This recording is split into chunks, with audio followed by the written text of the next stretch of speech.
ஆண்டவருடைய நாம மகிமைப்படுவதாக. இந்த காலவேளையில கர்த்தருடைய வார்த்தையை கேட்கும்படியாய் வந்திருக்கிற யாவரையும் இயேசு கிறிஸ்துவின் நாமத்தினால வாழ்த்தி வரவேற்கிறோம்.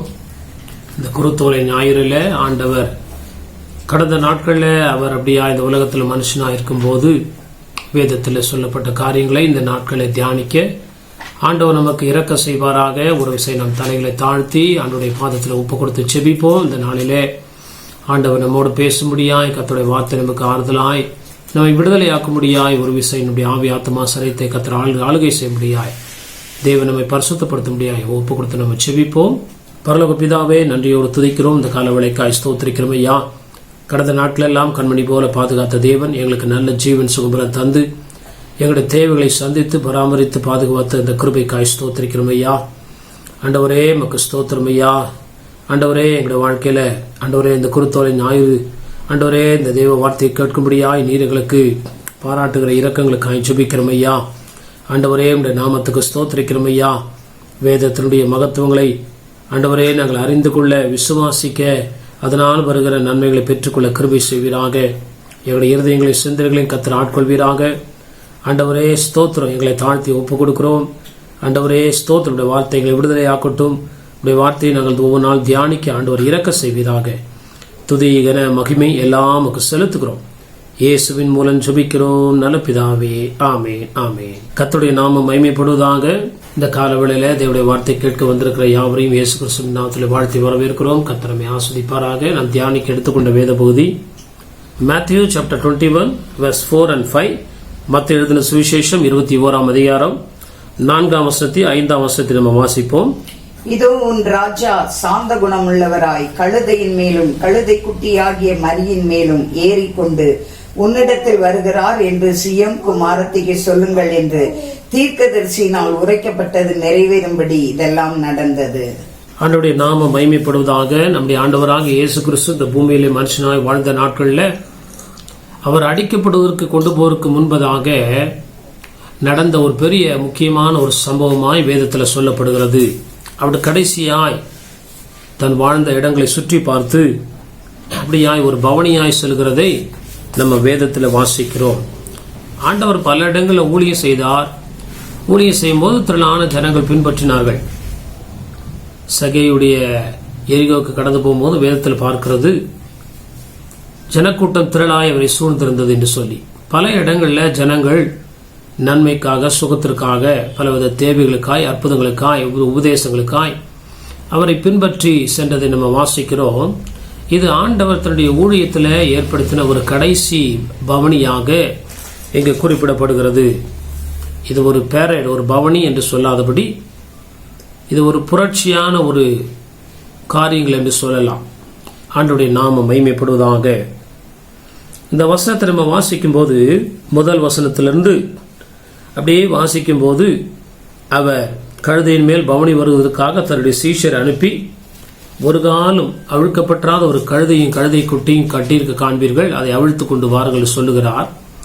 அதற்கு பிறகு ஆண்டவர் அந்த கழுதையின் மேல் ஏற்றப்படுகிறார். ஆண்டவருடைய நாமம் மகிமைப்படுவதாக. என்ன ஒரு தாழ்மை பாருங்க. கர்த்தருடைய நாமம் மகிமைப்படுவதாக. அவர் நேற்றும் இன்றும் என்றும் எப்படி இருக்கிறாரா? மாறாதவராய் இருக்கிறார். ராஜாதி ராஜாவா இருக்கிறார். ஆண்டவருடைய நாமம் மகிமைப்படுவதாக. அப்படி இருந்தும் அவர் தாழ்மையின் ரூபத்தை அணிந்து கொண்டார். ஆண்டவருடைய நாமம் மகிமைப்படுவதாக. பிறக்கும் போதே அவர் எப்படிதான் பிறந்தாரு? மாட்டுக்கொட்டையில தான் தன்னை வெளிப்படுத்தினார். கடைசியாய் பூமியில தன்னை வெளிப்படுத்த அவர் தெரிந்து கொண்ட ஒரு பாத்திரம் கழுதையா இருந்தது. ஆண்டவருடைய நாமம் மகிமைப்படுவதாக. 4ஆம் வசனத்தில் சொல்லுகிறது, இதோ உன் ராஜா சாந்த குணம் உள்ளவராய் கழுதையின் மேலும் கழுதை குட்டியாகிய மரியின் மேலும் ஏறிக்கொண்டு உன்னிடத்தில் வருகிறார் என்று சீயோன் குமாரத்திக்கு சொல்லுங்கள் என்று தீர்க்கதரிசியினால் உரைக்கப்பட்டது நிறைவேறும்படி இப்படிலாம் என்ன பண்ணது? நடந்தது. கர்த்தருடைய நாமம் மகிமைப்படுவதாக. ஆண்டவராக இயேசு கிறிஸ்து இந்த பூமியிலே வாழும்போது நான் சாந்தமும் மனத்தாழ்மையுள்ளவராக இருக்கிறேன், வல்லமையில கிருபையில அபிஷேகத்தில் நிறைந்தவராய் காணப்பட்டாலும் அவர் தன்னைத்தான் அறிமுகப்படுத்தும் போது இப்படி சொல்லுகிறார், நான் ஒரு வல்லமையுள்ள தீர்க்கதரிசி என்று அவர் சொல்லாமல் நான் சாந்தமும் மனத்தாழ்மை உள்ளவராக இருக்கிறேன் என்று சொல்லி தன்னுடைய சாந்தத்தை ஆண்டவர் இங்க வெளிப்படுத்துவதை வாசிக்கிறோம். இந்த உலகத்துல சாந்தமுள்ள ராஜான்னு யாருமே கிடையாது. ராஜான் வந்தாலே அவங்க ராஜாங்கத்துக்குரிய அந்த அதிகாரமும் அந்த ஒரு எல்லா ஒரு என்ன சொல்றது கம்பீரமும் அவர்களிடத்துல காணப்படுகிறது. ஆனால் ஆண்டவர் தன்னுடைய ராஜ்யத்தை இந்த பூமியில ஸ்தாபிக்க வரும்போது அவர் எப்படி வந்தாரா? சாந்தமாய் தன்னை வெளிப்படுத்தினார். காந்தியடிகள் ஆங்கிலேயர்கிட்ட சுதந்திரம் வாங்கும்போது இங்கிலீஷ்காரன் அகிம்சை வழியா போராடி என்ன பண்ணாரு? அவருக்கு தெரியும் இயேசுநாதருடைய வழியை பின்பற்றினாதான் நம்ம வாழ்க்கையில ஒரு பெரிய காரியத்தை உண்டாக்க முடியும்னு சொல்லி இந்த பூமியில சாந்தத்துக்கு ஒரு முன்னோடியும் சாந்தத்துக்கு ஒரு அடையாளமாய் ஆண்டவர் சொல்லப்படுகிறார். ஆண்டவருடைய நாமம் மகிமைப்படுவதாக. இதோ உன் ராஜா சாந்த குணமுள்ளவராய் கழுதையின் மேலும் கழுதை குட்டியாகிய மரியின் மேலும் ஏறிக்கொண்டு உன்னிடத்தில் வருகிறார். ராஜரீக சகல அதிகாரங்களும் அவர் கொடுக்கப்பட்டிருக்கிறது. வானத்திலும் பூமியிலும் சகல அதிகாரமும் எனக்கு கொடுக்கப்பட்டிருக்குன்னு சொல்லிட்டு மத்த 28 சீஷர்களை பார்த்து சொல்றார். எல்லா அதிகாரமும் கொடுக்கப்பட்டிருந்தாலும் நான் சாந்தம் உள்ளவராய் காணப்படுகிறேன், மனத்தாழ்மை உள்ளவராய் காணப்படுகிறேன். ஆண்டவருடைய நாமம் மகிமைப்படுவதாக. அன்பான தெய்வ பிள்ளைகளே, நாம் ஆராதிக்கிற ஆண்டவரை போல நாமும் இப்படிப்பட்ட ஆவியை உடையவர்களாய் நாம் காணப்படும் போது அப்படிப்பட்ட ராஜ்யம் என்றைக்கு நிலை நிற்கும், அப்படிப்பட்ட ராஜா என்றைக்கும் நிலைத்திருப்பார் என்று சொல்லி இந்த வாக்கியத்தின் மூலமாய் நாம் அறிந்து கொள்வோமாக. ஒரு 4 காரியங்கள் ஆண்டவருடைய சாந்த குணத்தின் மூலமாய் அவர் ராஜாவாய் காணப்பட்டால் அல்லது ஒரு சாந்தமுள்ள ராஜாவாய் காணப்பட்டாலும் ஒரு 4 விதமான குணாதிசயங்களை உடையவராய் அவர் விளங்கினார் இந்த பவனியில வரும்போது. முதல்ல நம்ம வாசிக்கிறோம் மத்தேயு எழுதின சுவிசேஷம் 21ஆம் அதிகாரம் 11ஆம் வசனத்தை வாசிக்கும் போது Matthew chapter 21 verse 11. அதற்கு ஜனங்கள், இவர் கலிலேயாவில் உள்ள நாசரேத்திலிருந்து வந்த தீர்க்கதரிசியாகிய இயேசு என்றார்கள். அந்த வசனங்களை நம்ம வாசிக்கும் போது கழுதை குட்டி மேல ஏற்றுறாங்க, கிளைகளை பரப்புறாங்க, இலைகளை பரப்புறாங்க, துணிகளை விரிக்கிறாங்க. அந்த ராஜா அந்த கழுதையின் மேல அவர் பவனி வரும்படியான வழிகளை ஆயத்தப்படுத்தி கொண்டிருக்கும் போது அநேக ஜனங்கள் முன்பதாக பின்பதாக ஓசன்னா தேவனுக்கு மகிமை என்று சொல்லி ஆண்டவரை புகழ்ந்து கொண்டு வருகிறதை நம்ம வாசிக்கிறோம். ஆண்டவருடைய நாம மகிமைப்படுவதாக. நம்ம 4ஆம் வசனத்துல நம்ம வாசிச்சோம், உன்னிடத்தில் வருகிறார் என்று சீயோன் குமாரத்துக்கு என்ன பண்ணுங்க சொல்லுங்கள், கர்த்தருடைய நாமம் மகிமைப்படுவதாக. 10ஆம் வசனத்தில் அவர் எருசலேமுக்குள் பிரவேசிகள் நகரத்தார் யாவரும் ஆச்சரியப்பட்டு இவர் யார் என்று விசாரித்தார்கள். ஆண்டவர் பல ஊழியங்களை செஞ்சிருக்கிறாரு, பல கூட்ட ஜனங்கள் அவரை பின்பற்றி இருக்கிறது உண்மைதான். ஆனால் இந்த இடத்துல நம்ம வாசிக்கும் போது ஜனங்கள் எல்லாரும் அவரை ஆர்ப்பரித்து அவரை துதிக்கும் போது, இதுக்கு முன்னாடி ஜனங்க கூடினாங்க, ஆண்டோடைய வார்த்தையை கேட்டாங்க, சுகத்தை பெற்றுக்கொண்டாங்க, போயிட்டாங்க. ஆனா இந்த சம்பவத்துல வாசிக்கும் போது ஜனங்கள் முன்னடப்பாரும் பின்னடப்பாரும் அவருக்கு ஓசன்னா தேவனுக்கு மகிமை என்று சொல்லி அவரை வாழ்த்தி ஆர்ப்பரித்து இவ்விதமாய் தங்களுடைய மகிழ்ச்சியை தெரிவித்து அவரோடு கடந்து வருகிறதை நம்ம வாசிக்கிறோம். ஆண்டோடைய நாமம் மகிமைப்படுவதாக. அப்ப 10ஆம் வசனத்துல எருசலேமுக்குள் பிரவேசிக்கில் நகரத்தார் யாவரும் ஆச்சரியப்பட்டு இவர் யார் என்று என்ன பண்ணாங்க விசாரித்தார்கள். ஆண்டவர் அதிக கிராமப்புறங்களெல்லாம் ஊழியம் செஞ்சிருக்கிறார். நகரத்தில் உள்ள அநேகருக்கு அவர் தெரியல போல. இன்னைக்கும் அமெரிக்கா போன்ற நிறைய சிட்டியில வாழ்றவங்களுக்கு ஆண்டவர் யாருன்னே தெரியல. ஆண்டவருடைய நாம மகிமைப்படுவதாக. இவர் பட்டணத்துக்குள்ள பிரவேசிக்கும் போது இந்த பட்டணத்தார் அநேகருக்கு இவர் அறியாம இருக்கிறபடினால இவர் யார் என்று விசாரிக்கிறார்கள்.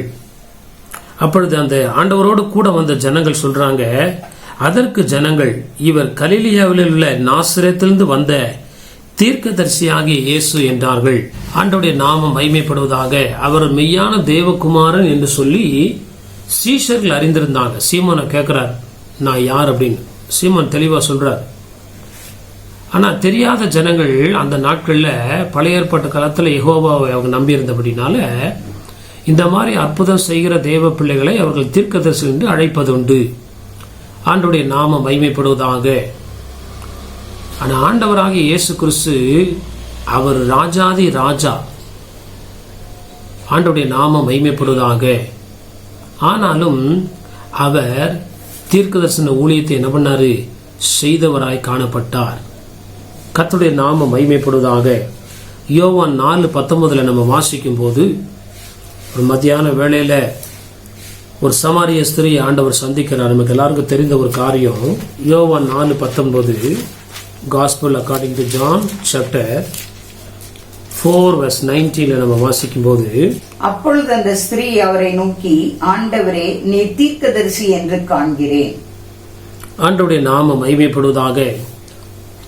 மத்தியான நேரத்தில் தண்ணீர் முள்ள கூட வரக்கூடிய ஒரு ஸ்திரீ கிட்ட ஆண்டவர் சம்பாஷணை செய்கிறார். அவளுடைய காரியங்களை அவர் அறிவிக்கிறார். அவருடைய பாவ வாழ்க்கையை ஆண்டவர் அவளுக்கு தெரிவிக்கும் போது அவள் சொல்றா, அப்பொழுது அந்த ஸ்திரீ அவரை நோக்கி, ஆண்டவரே, நீ தீர்க்கதரிசி என்று நான் என்ன பண்ணுகிறேன், காண்கிறேன். ஆண்டவருடைய நாம மகிமை. அவர் தேவகுமாரனாய் இருந்தாலும் இந்த ஊழியங்களை அவர் நிறைவேற்றி வந்தார். மறைவானவர்களை எல்லாம் வெளிப்படுத்தி ஆண்டவருடைய நாமத்துக்காக ஆத்துமாக்களை பரலோகம் சேர்க்கும்படியாய் அவர் செய்த ஊழியத்தில் அவர் தீர்க்கதரிசி என்று குறிப்பிடப்பட்டார். கர்த்தருடைய நாமம் மகிமைப்படுவதாக. ஒரு தீர்க்கதரிசி என்று நம்ம வாசிக்கும் போது இந்த நாட்களில் தீர்க்கதரிசிங்க எப்படி இருக்கிறாங்கன்னு தெரியல. ஆனால் ஆண்டவர் தீர்க்கதரிசியாய் இருந்தாலும் அவர் சாந்தம் உள்ளவராய் காணப்பட்டார். தன்னுடைய அன்பை, பிதாவாகிய தேவனுடைய அன்பை தம் மூலமாய் மக்களுக்கு விளங்க பண்ணினார். அன்பை அழகாக எடுத்து சொல்றார். அவளை பாவி என்று குற்றப்படுத்தாதபடி ஆண்டவர் அவளை தன்னுடைய அன்பினால, சத்தியத்தினால அவருடைய பாவங்களை உணர வைக்கும் போது அவள் வியப்படைந்து பாவங்களை அறிக்கை செய்தது மாத்திரமல்லாமல் அவளை ஆண்டவரை அவர் தீர்க்கதரிசி என்று சொல்லி அநேகரை ஆண்டவருக்குள்ள வழிநடத்துவதை நம்ம வாசிக்கிறோம். ஒரு தீர்க்கதரிசிக்குரிய குணங்கள்ல ஒன்று, அவங்க சாந்தமுள்ளவர்களாய் காணப்பட வேண்டும். தேவ அன்பினால் நிறைந்தவர்களாய். தப்பா கண்டிக்கிறது ஒரு பக்கம் இருந்தாலும் ஆண்டவருடைய அன்பை வெளிப்படுத்தக்கூடிய ஒரு கருவியாய் ஆண்டவர் இந்த நாட்களில் செயல்பட்டார். ஆண்டவர் வியாதியஸ்தர் மேல மனதுருகினார். ஆண்டவருடைய நாமம் மகிமைப்படுவதாக.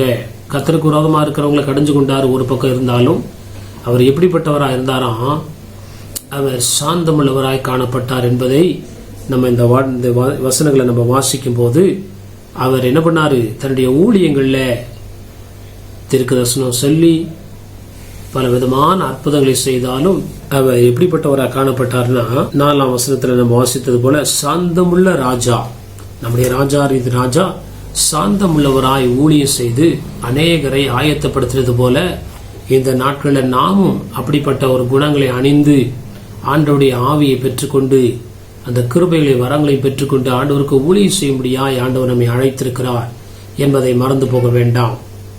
2வது ஒரு வசனத்தை நம்ம வாசிக்கும் போது, கர்த்தருடைய நாமம் மகிமைப்படுவதாக. அதே 21ஆம் அதிகாரம் 12ஆம் 13ஆம் வசனத்தை வாசிக்கும் போது, மேத்யூ சாப்டர் 21 verse 12 and 13, இயேசு தேவாலயத்தில் பிரவேசித்து ஆலயத்திலே விற்கிறவர்களும் கொள்ளுகிறவர்களும் ஆகிய யாவரையும் வெளியே துரத்தி காசுக்காரருடைய பலகைகளையும் புறா விற்கிறவர்களின் ஆசனங்களையும் கவிழ்த்து, என்னுடைய வீடு ஜெப வீடு எனப்படும் என்று எழுதியிருக்கிறது, நீங்களோ அதை கள்ளர் குகையாக்கினீர்கள் என்றார். ஆண்டவர் சாந்தமுள்ளவராய் வந்தார். ஆண்டவருடைய நாமம் மகிமைப்படுவதாக.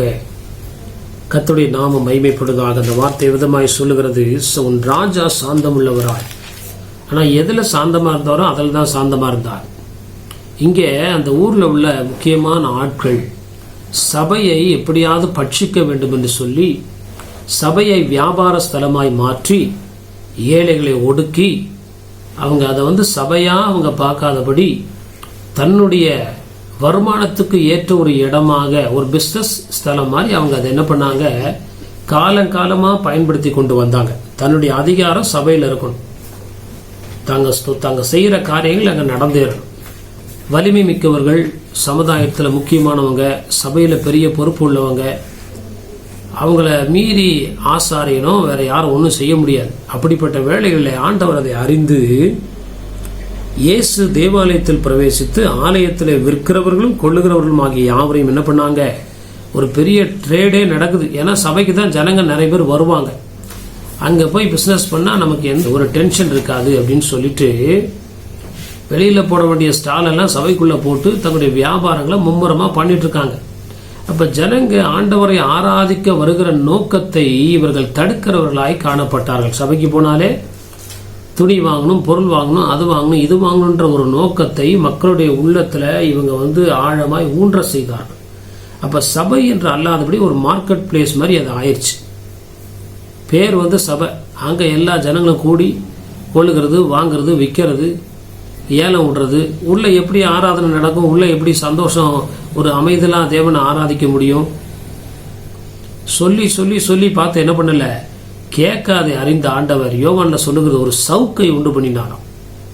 என்ன பண்ணார், அங்க அடித்து எல்லாவற்றையும் என்ன பண்ணாரு, கொள்ளுகிறவர்களையும் விற்கிறவர்களையும் யாவரையும் துரத்தி, காசுக்காரருடைய பைனான்ஸ் எல்லாம் அங்க விட்டுட்டு இருக்காங்க போல, காசுக்காரருடைய பலகைகளையும் புறா விற்கிறவர்களையும் ஆசனங்களையும் என்ன பண்ணாரு. ஏன்னா அந்த நாட்களில் புறா, ஏழைப்பட்டவங்க புறாவை போய் பலியிடுவாங்க, வயது காசு உள்ளவங்க அவங்க தகுதிக்கு ஏற்ற மாதிரி மிருகங்களை பலியிடுவாங்க. இது வெளியில வைக்க வேண்டிய காரியத்தை சபையினுடைய வளாகத்துல ஜனங்க போக வர்றதுக்கு, ஆராதனைக்கு தடையா இவங்க பிசினஸ் தான் முக்கியம்ன்ற மாதிரி இருந்ததுனால ஆண்டவர் எல்லாவற்றையும் அப்புறப்படுத்துகிறதை நம்ம பார்க்கிறோம். கர்த்தருடைய நாமம் மகிமைப்படுவதாக. அப்ப ஆவிக்குரிய வாழ்க்கையில நம்ம இருதயம் தேவனுடைய ஆலயமா இருக்கிறது. நம்ம இருதயத்துல கர்த்தருக்கு கொடுக்க வேண்டிய அந்த நாளில, ஞாயிற்றுக்கிழமை பாத்தீங்கன்னா நிறைய பேர் கடைக்கு போவாங்க. ஞாயிற்றுக்கிழமை பாத்தீங்கன்னா சபையை விட்டுட்டு முக்கியமான வேலைகளை, பல காரியங்களுக்கு முக்கியத்துவம் கொடுக்கிறதை ஆண்டவர் விரும்பவில்லை என்று வேதம் தெளிவாய் சொல்லுகிறது. நீங்களே அந்த ஆலயம் சொல்லுகிறது. இப்ப ஆலயத்துக்குள்ள ஆண்டவர் வாசம் பண்ணுகிற நேரத்துல, அந்த இடத்துல நம்ம மற்ற காரியங்களுக்கோ மற்ற தேவையில்லாத உலக காரியங்களுக்கு முக்கியத்துவம் கொடுக்கும்போது ஆண்டவர் அதுல பிரியமா இல்லை, அவர் பட்சிக்கிற அக்னியா இருக்கிறார். உம்முடைய வேதத்தை குறித்த பக்தி வைராக்கியம் என்னை பட்சித்ததுன்னு சொல்லி தாவீது சொல்லுகிறார். ஆண்டவருடைய நாமம் மகிமைப்படுவதாக.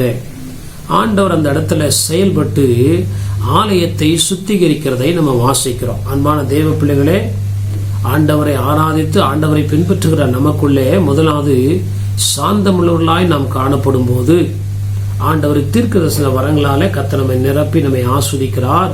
இரண்டாவது, நாம் பக்தி வைராக்கியம் உடையவர்களாய் காணப்பட வேண்டும். யூதன் என்றும் இல்லை, கிரேக்கன் என்றும் இல்லை. மோசே நாட்களில் ஜனங்க பாவம் செய்த போது மோசே ஒரு வார்த்தை சொல்றாரு, ஏன் கூட இருக்கிறவங்க யாரு?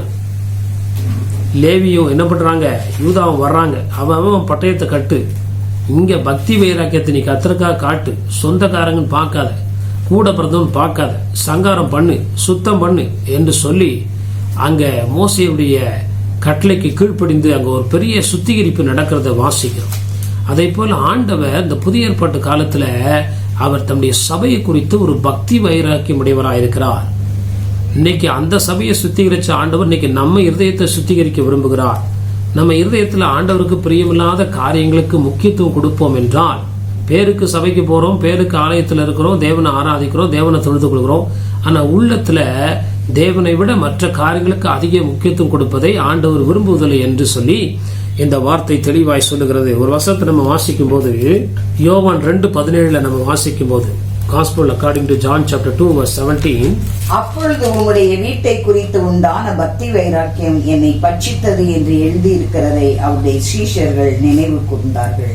ஆண்டவருடைய நாமம் மகிமைப்படுவதாக. மேற்கொண்ட வசனங்கள் வாசிக்கும் போது 15ஆம் வசனத்திலிருந்து ஆண்டவரை கேள்விப்படுறாரு. ஆண்டவரே, உங்க ஆலயத்துல ஆராதிக்க கூட ஜனங்களுக்கு இடம் விட மாட்டேங்கிறாங்க, பிசினஸ் ஆட்கள் நிரப்பிடுறாங்க, தன்னுடைய காரியங்களை அங்க இம்ப்ளிமெண்ட் பண்ண பாக்குறாங்க, தன்னுடைய ஆசைகளை நிறைவேற்றுகிற ஒரு இடமா அதை மாற்ற பாக்குறாங்க, ஆராதனை எங்க முக்கியத்துவம் இல்லாமல் போகிறது, பரிசுத்த குலைச்சல் உண்டாகிறது, ஆடு மாடு சத்தம், புறா சத்தம், ஏலம் விற்கிற சத்தம், வாங்குற சத்தம், இதுதான் இங்க கேட்குதே தவிர தேவனை ஆடி பாடி துதிக்கிற, தேவனை ஆராதிக்கிற ஒரு சத்தம் அங்க மிக மிக குறைவா இருக்கு சொல்லி ஜனங்க சொன்ன உடனே ஆண்டவர் பாருங்க, அவர் கையினாரே ஒரு சவுக்க உண்டாக்குறார். சவுக்கு உண்டாக்கி போய் அடிச்சு எல்லாத்தையும் கவிழ்த்து ஆலயத்தை சுத்தி, எவனுமே அங்க நின்று கேள்வி கேட்க முடியல. காரணம், அவர் ராஜாதி ராஜா ஒன்று. ரெண்டாவது, அவர் எப்படிப்பட்டவரா இருந்தாராம், தேவனுடைய குமாரனா இருந்து அவர் தீர்க்கதரிசி என்று எண்ணப்பட்டதுனால ஜனங்க அவருக்கு என்ன பண்ணாங்க, எதிர்த்து நிற்க கூடாமல் பயந்து அந்த இடத்தை விட்டு காலி பண்ணாங்க. இன்னைக்கு நம்மள ஆண்டவர் அப்படி நிரப்பும் போது, இந்த ஆவினால, தீர்க்கதரிசன ஆவினாலேயோ ஊழிய ஆவினாலே நிரப்பும் போது, நம்ம வைராக்கியை காண்பிக்க வேண்டிய இடத்துல வைராக்கியை காண்பித்தே ஆக வேண்டும். அப்படி இருக்கும் போதுதான் ஆண்டுடைய நாம மகிமைப்படுவதாக. அந்த சாந்தமுள்ள ராஜா எப்படி இந்த பூமியில ஊழியத்தை நிறைவேற்றினாரோ, அதை போல நாமும் வெற்றிகரமாய் நிறைவேற்ற கர்த்தர் நமக்கு இரக்கம் செய்கிறார்.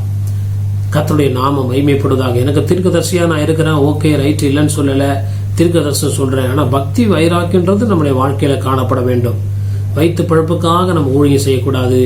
ஆண்டவருக்காக வைராக்கியமாய் நிற்கும் போது கர்த்தர் நிச்சயமாய் நம்முடைய வாழ்க்கையில ஆசீர்வாதத்தை பெருக பண்ணுகிறார். மூன்றாவது, அவர் எப்படிப்பட்டவராய் அந்த நாட்கள் இருந்தார் என்பதை நம்ம வாசிக்கும் போது மேத்யூ சாப்டர் 21:14, மத்தேயு 21:14. அப்பொழுது குருடரும் சப்பானிகளும் தேவாலயத்திலே அவரிடத்திற்கு வந்தார்கள், அவர்களை சொஸ்தமாக்கினார். அது வரைக்கும் அந்த ஆலயத்துக்குள்ள என்ன பண்ணல, யாரும் உள்ள போறதுக்கே இடம் கிடையாது. எல்லாம் இவங்க நிரப்பி வச்சிருந்தாங்க.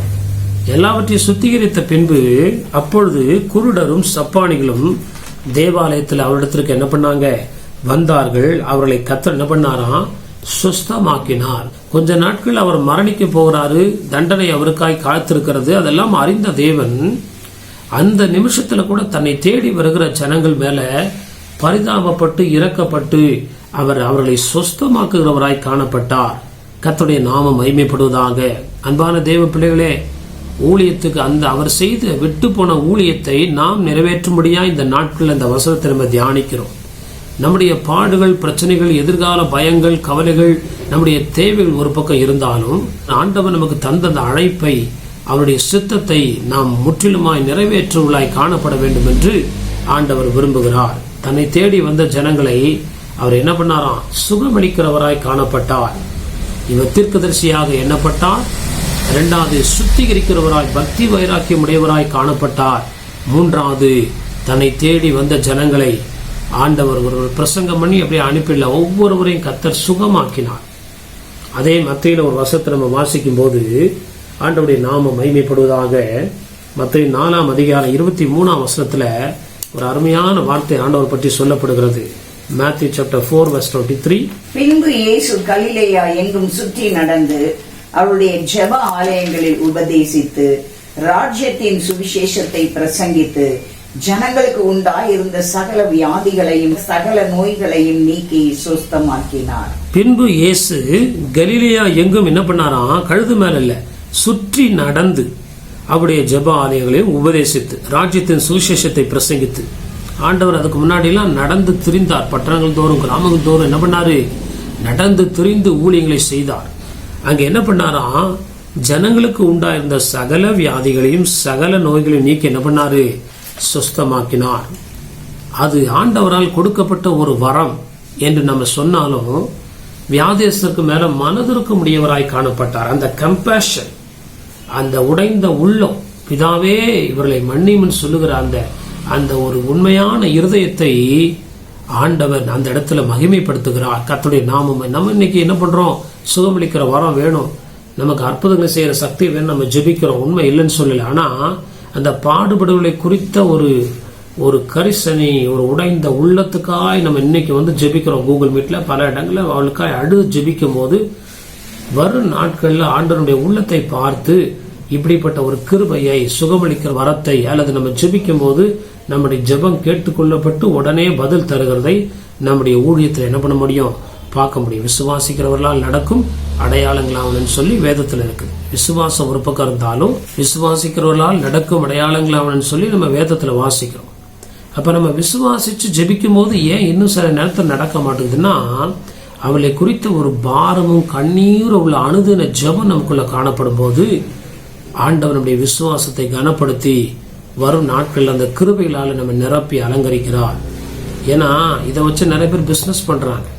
அப்படி ஆயிடக்கூடாதுன்றதுக்காக ஆண்டவர் கண்ணீர் உள்ள, அதான் சொல்றாரு, நீதிமானுடைய ஊக்கமான வேண்டுதல் என்ன பண்ணுமா, கேட்கப்படும். ஊக்கம் அப்படின்னா என்னன்னா, உண்மையா தாகத்தோடு மற்றவங்களுக்காய் பிரதிபிக்கிற ஒரு ஆசாரியர் நமக்கு இருக்கிறபடினால நம்ம ஆண்டவரே அந்த ஆத்மாக்கள் எப்படியாவது ரட்சிக்கப்பட்டு பரலோகத்துக்கு வரணும்.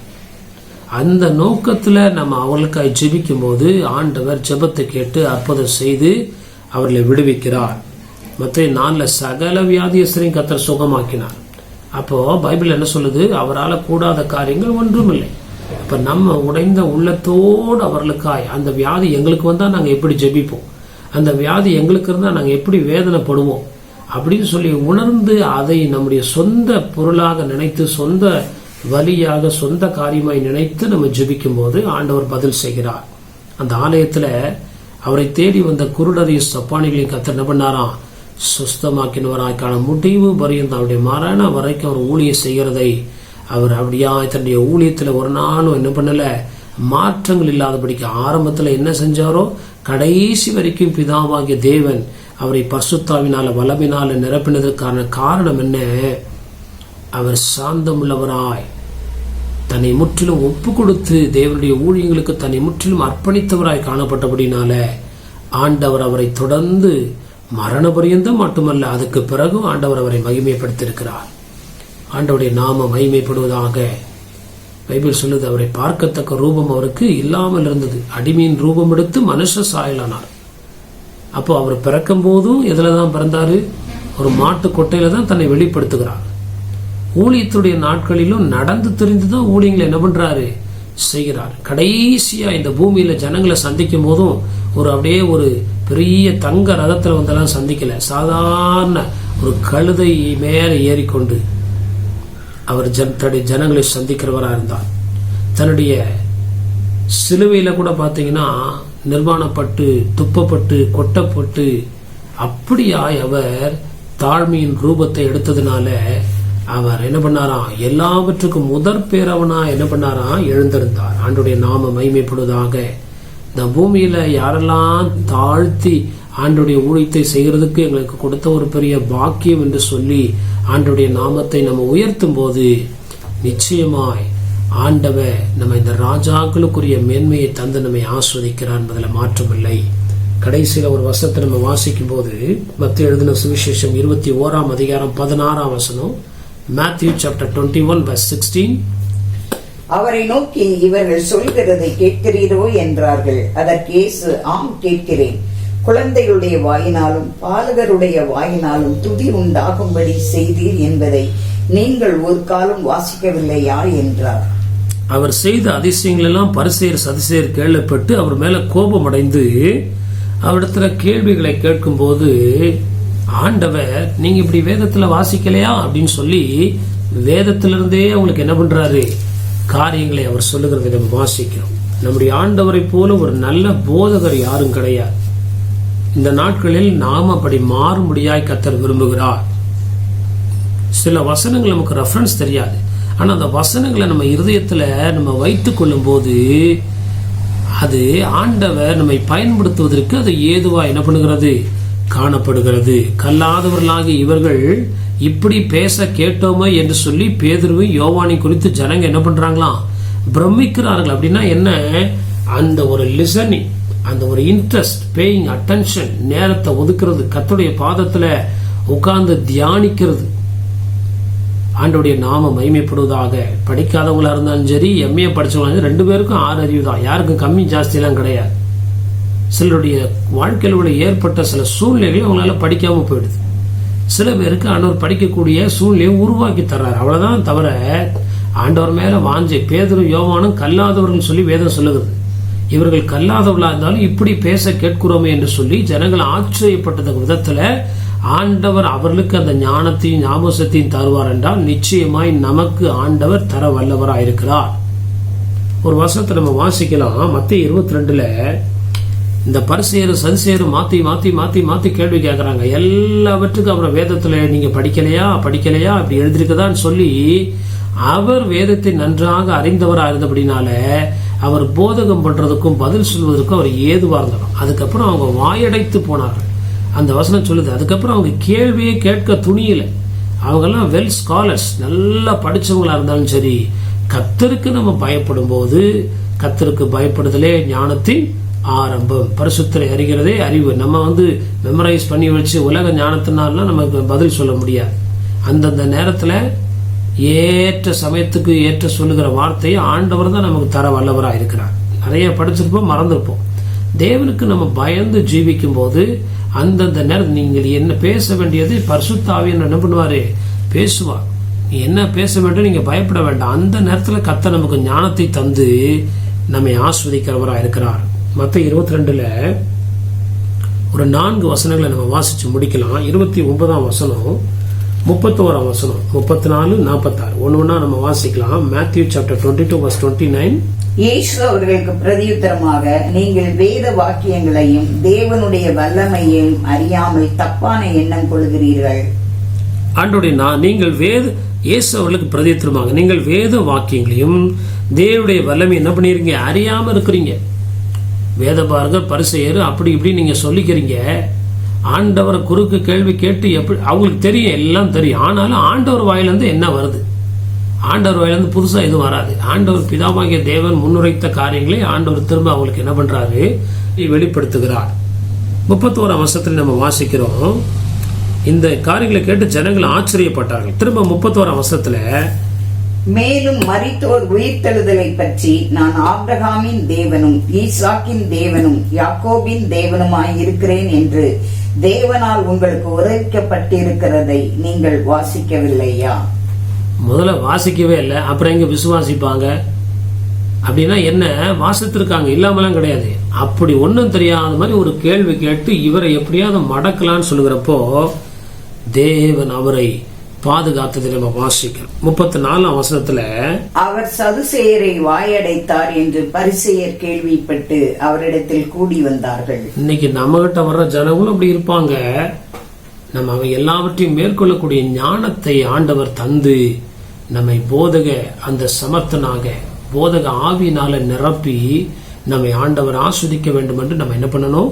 ஜெபிக்கணும். அவர் சதிசேயரை வாயடைத்தார் என்று பரிசேயர் கேள்விப்பட்டு என்ன பண்றாங்களா? சரி, நம்ம இன்னும் கொஞ்சம் போய் ஏதாவது அவரை மாட்டி உள்ளான்னு பார்க்கலாம் அப்படின்ட்டு. ஆனா கடைசியில 46 வசனத்துல வாசிக்கிறோம் பாருங்க, verse 46ல, அதற்கு மாறுத்தரமாக ஒருவனும் அவருக்கு ஒரு வார்த்தையும் சொல்லக்கூடாதிருந்தது. அன்று முதல் ஒருவனும் அவரிடத்தில் கேள்வி கேட்க துணியவில்லை. சதிசேயருடைய வாயை அடைச்சிட்டாரு, பரிசேயருடைய வாயை என்ன பண்ணிட்டாரு? ஆண்டவர் அடைச்சு போட்டாரு. கர்த்தர் அப்படிப்பட்ட ஞானத்தை தாழ்மை உள்ளவர்களுக்கு ஆண்டவர் என்ன பண்றாரா? தர வல்லவராக இருக்கிறார். தன்னை உயர்த்துகிறவர்கள் தாழ்த்தப்படுவார்கள். தன்னை தாழ்த்துறவர்களை கர்த்தர் எப்படி எந்தெந்த விதத்திலெல்லாம் உயர்த்துறார் பாருங்க. கர்த்தருடைய நாமம் மகிமைப்படுவதாக. சமாரிய ஸ்திரீயுடைய பாவத்தை சொன்ன உடனே அவ கோவப்படல. உடனே சொல்றான், நீ தீர்க்கதரிசி. கர்த்தருடைய நாமம் மகிமைப்படுவதாக. ஆண்டவர் பரிசுத்த ஆவினால நிரப்பப்பட்டவராக இருந்தபடினால ஆலயத்தை சுத்திகரித்து பக்தி வைராகியத்தை கர்த்தர் காண்பித்து, வெளியில தான் எல்லாரும் இருந்தாங்க. குருடர் சப்பானின் முடவர்கள்லாம் சபைக்கு உள்ள இடமே இல்லாம இருந்தது. இவங்கெல்லாம் என்ன பண்ண முடியும்? பிச்சை எடுக்கணும், இவங்களுக்கு காசு தான், வெளியில போயிருங்கன்னு அனுப்பிவிட்டாங்க. ஆனா ஆண்டவர் சுத்திகரித்து அப்படிப்பட்டவர்களை சபைக்குள்ள சேர்த்து அவர்களுக்கு ஒரு சுகத்தையும் கத்த தந்து, அது மாத்திரமல்ல வேத போதகராய் அறியாமையில் இருக்கிற ஜனங்களுக்கு ஆண்டுடைய வழியை அறிவிக்கிறவராய் காணப்பட்டு அவர் சாந்தமுள்ளவராய் இந்த பூமியில மறித்தார். ஆண்டவருடைய நாமம் மகிமைப்படுவதாக. ஆண்டவர் இப்படிப்பட்ட காரியங்கள்ல நாம் வளர வேண்டும் என்று ஆண்டவர் விரும்புகிறார். கர்த்தருடைய நாமம் மகிமைப்படுவதாக. தேவனை பின்பற்றுகிற நாம் தீர்க்க தரிசன ஆவியை நமக்கு என்ன பண்ணணும்? பெற்றுக்கொள்ள நம்ம ஜெபிப்போம். எல்லாரும் தீர்க்க தரிசனத்துக்காக ஜெபிங்கன்னு சொல்லிட்டு என்ன பண்றாரு? பவுலே தன்னுடைய நிருபத்தில் எழுதுறாரு. அது ஒரு முக்கியமான காரியம். ஆனா அது மட்டும் நம்மளை என்ன பண்ணாது? வழிநடத்த நம்ம தேவனுக்கான வைராக்கியம் உள்ளவர்களாய் ஊழியம் செய்யணும். 3வது, நாம் பரிதவிக்கிறவர்களாய் நம்ம ஊழியம் செய்யணும். 4வது, எந்த ஜனத்திற்கும் ஆண்டவரை பற்றி அறிவிக்கிற ஒரு நல்ல கேப்பபிள் தகுதி உள்ளவர்களாய் ஆண்டவர் நம்ம நிச்சயம் என்ன பண்ணுவாரு? மாற்ற கர்த்தர் போதுமானவராய் இருக்கிறார். என்ன பேச வேண்டும் என்று நீங்க பயப்பட வேண்டாம். நீங்க பேசுகிற நேரத்துல பேசுகிறத நீங்கள் அல்ல, பரிசுத்த ஆவியானவர் சொல்லி ஆண்டவர் என்ன பண்றாரு? நமக்கு பக்கபலமா இருந்து நம்மை நிச்சயம் ஆஸ்வதிப்பார். இந்த நாட்கள் நம்ம தியானித்து இப்படிப்பட்ட கிருபைகளை பெற்றுக்கொள்ள ஆண்டவர் நமக்கு உதவி செய்வாராக. கண்களை மூடி நம்ம ஜெபிப்போம். கர்த்தருடைய நாமம் மகிமைப்படுவதாக. பரலோக பிதாவே, இந்த ஆஸ்வதிக்கப்பட்ட காலவெளிக்காய் ஸ்தோத்திரிக்கிறோம் ஐயா. ஆண்டவரே, இயேசுவாகி ஆண்டவர் நடந்து வந்த பாதையில நாங்களும் கடந்து செல்ல வேண்டும் என்று நீர் ஒரு வழியை ஆயத்த பண்ணியிருக்கிறீர் ஐயா. இந்த வழிகளில் நாங்களும் ஆண்டவரே, நீர் செய்த ஊழியத்தை, விட்டு போன ஊழியத்தை நிறைவேற்ற இப்படிப்பட்ட காரியங்களை எங்களை ஈடுபடுத்தி இப்படிப்பட்ட கிருபைகளையும் உம்முடைய வல்லமைகளையும் ஆண்டவரே உம்முடைய ஞானத்தையும் வழிநடத்தலையும் பெற்று ஆண்டவரே உமக்கன்று சாட்சியாய் தாழ்மை உள்ளவர்களாய் எங்களை இந்த உலகத்துக்கு வெளிப்படுத்தி ராஜாவை நாங்கள் மகிமைப்படுத்த ஆண்டவர் இரக்கம் செய்வீராக. ராஜாதி ராஜாவாகிய நீரே கழுதையின் மேல போவீர் என்றால் நாங்கள் இன்னுமா எங்களை எவ்வளவு தாழ்த்த வேண்டும் என்று சொல்லி நாங்கள் எங்களை உணர்ந்து கொள்ள இந்த நாட்கள் எங்களுக்கு அனுக்கிரகம் பண்ணுவீராக. எங்களை முற்றிலுமாய் நாங்கள் அர்ப்பணிக்கிறோம். ஆண்டவரே ஸ்தோத்திரம் ஐயா. முற்றிலுமாய் எங்களை தாழ்த்துகிறோம். உம்முடைய நல்ல நாமம் மகிமைப்படுவதாக. துதிகன மகிமை எல்லாம் நமக்கு செலுத்துகிறோம். இயேசு கிறிஸ்துவின் மூலம் ஜெபிக்கிறோம் நல்ல பிதாவே. ஆமென், ஆமென். என் ஆத்மாவே கர்த்தரை ஸ்தோத்திரி, என் முழுமே பரிசுத்த நாமத்தை ஸ்தோத்திரி. என் ஆத்மாவே கர்த்தரை ஸ்தோத்திரி, கர்த்தர் செய்த சகல உபகாரங்களையும் மறவாதே. ஆமென், ஆமென். நம்முடைய கர்த்தராகிய இயேசு கிறிஸ்துவின் கிருபையும் பிதாவாகிய தேவனுடைய அன்பும் பரிசுத்த ஆவியானவருடைய அன்பின் ஐக்கியமும் சமாதானமும் சந்தோஷமும் இன்றும் என்றும் சதா காலமும் நம்மோடும் நம்முடைய குடும்பங்களோடும் நம்முடைய ஊழியங்களோடும் கர்த்தருடைய வருகை விருந்தம் நிலைத்திருப்பதாக. ஆமேன், ஆமேன். கர்த்தருடைய நாமம் மகிமைப்படுவதாக. இந்த ஊழியங்களுக்காய் ஜெபிக்கிற, கொடுக்கிற, தாங்குகிற, உழைக்கிற, உதவி செய்கிற யாவருக்கும் நாங்கள் தொடர்ந்து ஜெபிக்கிறோம். நீங்களும் இந்த ஊழியங்களுக்காய் தொடர்ந்து ஜெபிக்க முடியாய் இயேசுவின் நாமத்தினால உங்களை கேட்டுக்கொள்கிறோம். ஆண்டவருடைய நாமம் மகிமைப்படுவதாக. எங்களுடைய சபையானது பெங்களூர் பட்டத்தில் உள்ள லிங்கராஜபுரம் என்ற பகுதியிலே எண்ணூர் மெயின் ரோட்ல உள்ள SBI பேங்குக்கு முன்பதாக உள்ள சோபா ஸ்டோருடைய முதல் மாடியிலே காணப்படுகிறது. ஞாயிறு காலை 7 மணி முதல் 8:30 மணி வரை முதல் ஆராதனைக்காக இருக்கும். அதன் பின்பு 9 மணி முதல் 10 மணி வரை சண்டே கிளாஸ் ஊழியங்கள் இருக்கும். மற்றும் 10 மணியிலிருந்து 11 வரை இரண்டாவது ஆராதனை இருக்கும். வேற எந்த சபைக்கு நீங்கள் போகாதவர்களாக இருந்தால் எங்களுடைய சபைக்கு வந்து எங்களுடைய ஆராதனை கலந்து கொள்ள முடியாது. உங்களை இயேசுவின் நாமத்தில் கேட்டுக்கொள்கிறோம். ஆண்டவருடைய நாமம் மகிமைப்படுவதாக. அது மாத்திரமல்ல, செவ்வாய்க்கிழமை பைபிள் ஸ்டடி இருக்கிறது. மாலை 7 மணி முதல் 8 மணி வரை முடிந்தவர்கள் கலந்து கொண்டு கர்த்தருடைய ஆசீர்வாதத்தை பெற்றுக் கொள்ளுங்கள். அதே போல சனிக்கிழமை காலை 10 to 12 மணி வரை உபவாச கூட்டம் இருக்கிறது. நீங்கள் உபவாச கூட்டத்துக்கு வருவீர்கள் என்றால் நிச்சயமாய் நாம் சேர்ந்து ஜெபிப்போம். கர்த்தர் நம்மை ஆசீர்வதிப்பாராக. கர்த்தருடைய நாமம் மகிமைப்படுவதாக. இந்த சேனலை சப்ஸ்கிரைப் செய்யாதவர்கள் சப்ஸ்கிரைப் செய்து கொள்ளுங்கள். அப்படியா தேவனுடைய வார்த்தையை உங்களுக்கு தெரிந்தவர்களுக்கு ஷேர் செய்யுங்கள். கர்த்தர் நம்மை ஆசீர்வதிப்பாராக. ஆண்டவருடைய நாமம் மகிமைப்படுவதாக. அது மாத்திரமல்ல, எங்களுடைய போன் நம்பர் இதில் கொடுக்கப்பட்டிருக்கிறது. முக்கியமான ஜெப அவசர தேவைக்கு நீங்கள் போன் செய்வீர்கள் என்றால் உங்களுக்கு நாங்கள் எப்பொழுதும் ஜெபிக்க ஆயத்தமா இருக்கிறோம். கர்த்தர் நம்மை ஆசீர்வதிப்பாராக. ஆமென், ஆமென்.